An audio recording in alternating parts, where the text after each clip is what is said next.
It is the best of times. It is the worst of times.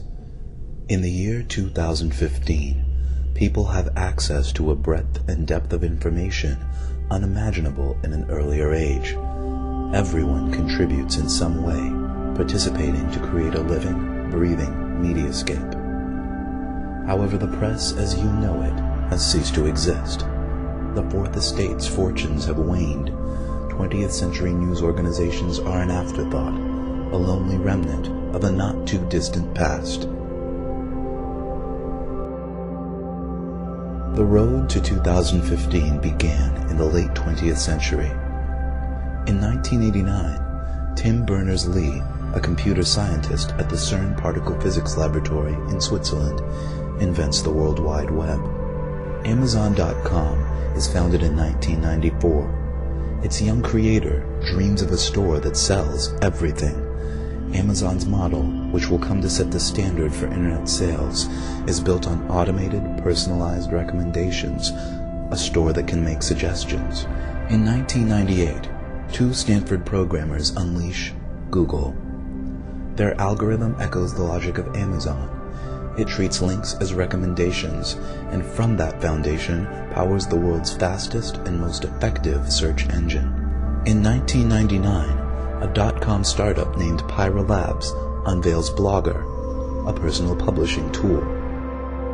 Friendster arrives on the scene in 2002, and hundreds of thousands of young people rush to populate it with an incredibly detailed catalog of their lives, their interests, and their social networks. Also in 2002, Google launches Google News, a portal featuring headlines and links to the stories of the minute. Journalism organizations cry foul.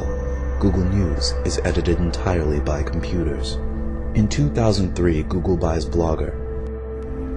2004 would be remembered as the year that everything began. Reason magazine sends subscribers an issue with a satellite photo of their houses on the cover and information custom-tailored to each subscriber inside.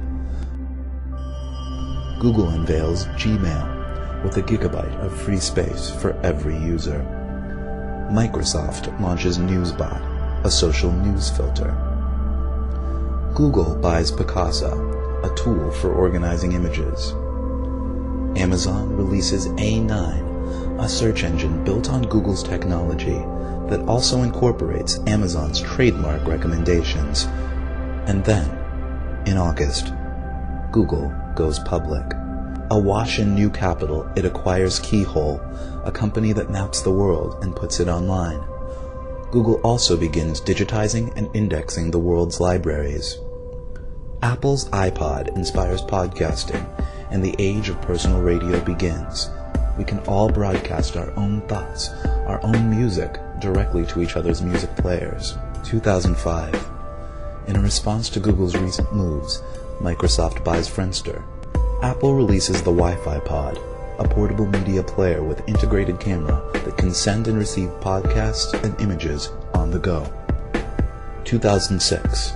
Google combines all of its services into the Google Grid, a universal platform that provides a functionally limitless amount of disk space and bandwidth to store and share media of all kinds. Each user selects her own level of privacy. She can store her content securely on the Google Grid, or publish it for all to see. It has never been easier for people to make their lives part of the media landscape. 2007. Microsoft responds to Google's mounting challenge with Newsbotster, a social news network and participatory journalism platform. Newsbotster ranks and sorts news based on what each user's friends and colleagues are reading and viewing, and it allows everyone to comment on what they see.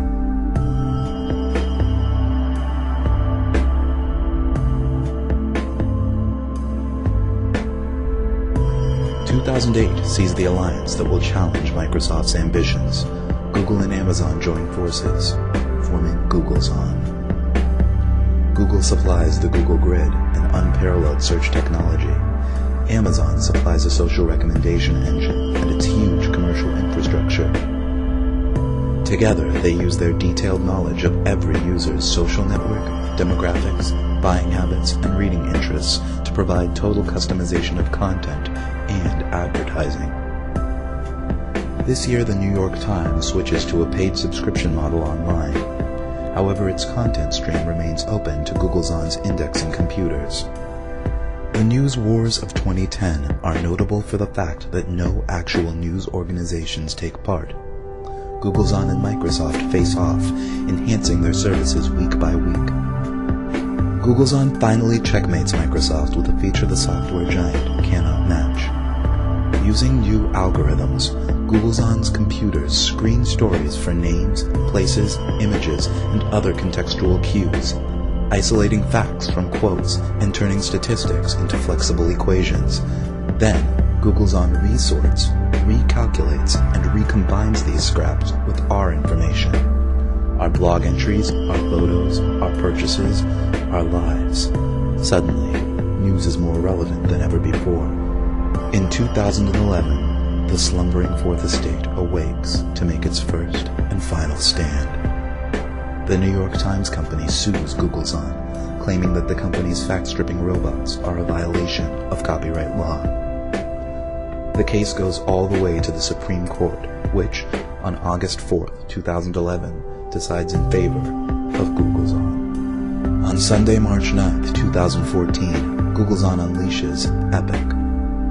The evolving, personalized information construct is the system by which our sprawling, chaotic mediascape is filtered, ordered, and delivered. Everyone contributes, and many people get paid, a tiny cut of Googlezon's immense advertising revenue, proportional to the popularity of their contributions.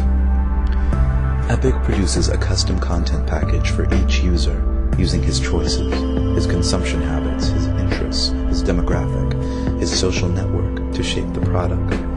At its best, tailored to its savviest readers, Epic is a summary of the world deeper, broader, and more nuanced than anything ever available before.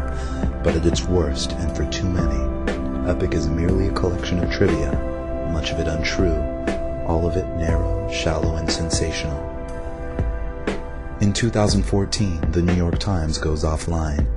In feeble protest to Googlezon's hegemony, the Times becomes a print-only newsletter for the elite and the elderly. 2015. Pinky Nankani, a refugee from the defunct New York Times digital edition, finds a new journalistic calling. She begins to collect and filter GPS-tagged neighborhood broadcasts.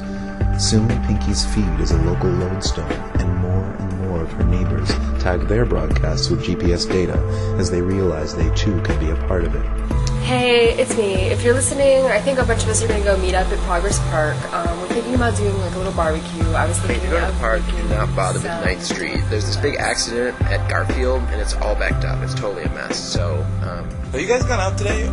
If you haven't gone out today, please go out today. It's an incredible day. Take a look at this.